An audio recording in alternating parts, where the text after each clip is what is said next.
नमस्ते। मैं doctor Ashish Hota, senior interventional cardiologist at Medicant Bokaro. आज मैं एक बहुत इम्पोर्टेंट टॉपिक पर बारे में कुछ लोगों को अवेयरनेस के लिए बताना चाहता हूँ।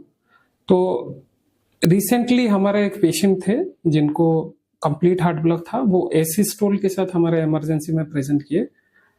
तो कंफ्यूजन ये है कि बहुत लोग सोचते हैं कि जो सर दर्द होना या बेहोशी होना हमेशा न्यूरोलॉजिकल प्रॉब्लम हो सकता है, बट कई बार ये जो बेहोशी होना कार्डियक प्रॉब्लम्स के लिए भी हो सकता है, जैसे कि कंप्लीट हार्ट ब्लॉक। तो वो एक्चुअली एसिस्टोल के साथ आए थे क्योंकि प्रेजेंटेशन में डिलेड हुआ। तो हम लोगों का एक टीम एफर्ट रहा, उनको इमीडिएटली रिवाइव किया गया, सीपीआर दिया गया, फिर कैथ लैब में लिया गया। वहां पे हम लोगों ने अर्जेंटली टेम्पररी पेसमेकर प्लेस किया। फिर कुछ दिन के बाद स्टेबलाइजेशन के बाद उनको पेसमेकर किया गया और आज वो डिस्चार्ज हुए। हार्ट की अटैक आया था इनको। मेरे चाचा लेके आए थे यहाँ पर। तो मैं तो दिल्ली में था। उसके बाद अगले दिन मैं पहुंच गया था इधर। एक्सप्लेन करा गया मेरे को, इस बारे में बताया उन्होंने, डॉक्टर ने, उसका आशीष होता, जिन्होंने मेरे को पूरा एक्सप्लेन करा, अच्छे से दिखाया कैसे पेसमेकर लगाया जाता है और सारी चीजें वीडियो भी दिखाई उन्होंने।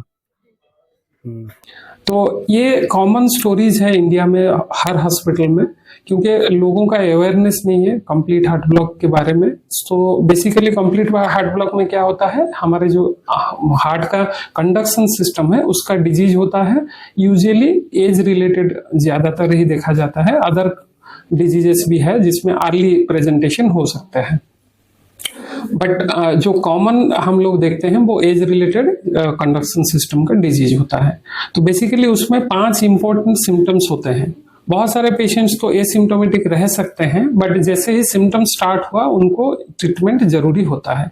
5 इंपॉर्टेंट सिम्टम्स के बारे में जो मैं बोलने जा रहा हूँ वो है, एक है पल्पिटेशन, जो धड़कन तेज होना का जो awareness of abnormal heartbeat, तो उसमें कम भी फीलिंग हो सकता है या धड़कन तेज भी हो रहा है, ये फीलिंग हो सकता है।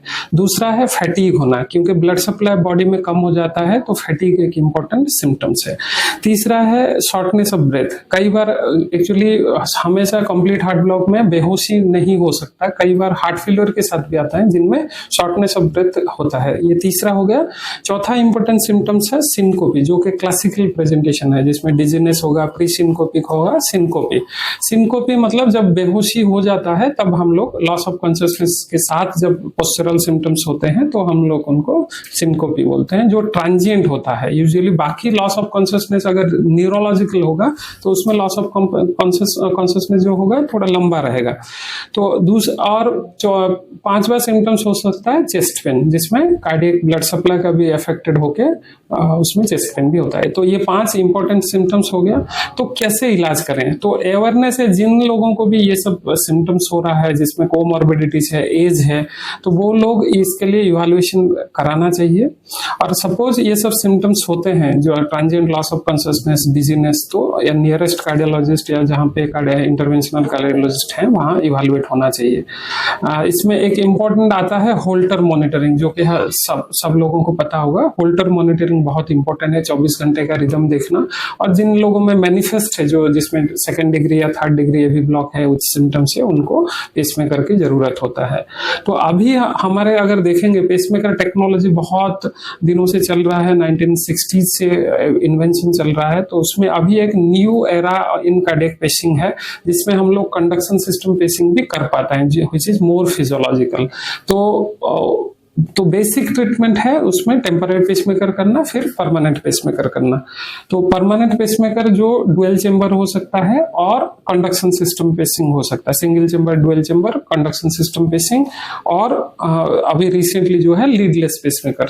तो जो कंडक्शन सिस्टम पेसिंग में सेप्टल पेसिंग होगा या हिस बंडल पेसिंग और एलबीबीबी पेसिंग, जो मोर रिसेंटली एडवांसेस है उसमें एलबीबीबी पेसिंग किया जाता है। अदर है जैसे हम लोग उसमें CRT, AICD ये सब भी किया जाता है as per the requirement of the patients. और जो मोर रिसेंट एडवांसेस है, जो कॉस्ट, जो नो डाउट उसमें अभी कॉस्ट का इश्यूज है क्योंकि नियर डेवलपमेंट है, वो है लीडलेस पेसमेकर, जिसमें सिंगल चेंबर भी हो सकता है, डबल चेंबर। रिसेंटली जो दोनों मेट्रोनिक और एबॉट दोनों कंपनी अवेलेबल होता है, रिसेंटली एबॉट का डुअल चेंबर लीडलेस पेसमेकर भी आ गया, जिसमें पेशेंट के लिए कंफर्ट ये है कि कोई स्कार मार्क नहीं रहता है, बहुत जल्दी पेशेंट को हम लोग डिस्चार्ज कर सकते हैं, कॉम्प्लिकेशंस रेट बहुत कम है, दो कॉस्ट समटाइम्स प्रोहिबिटिव हो जाता है। Thank you.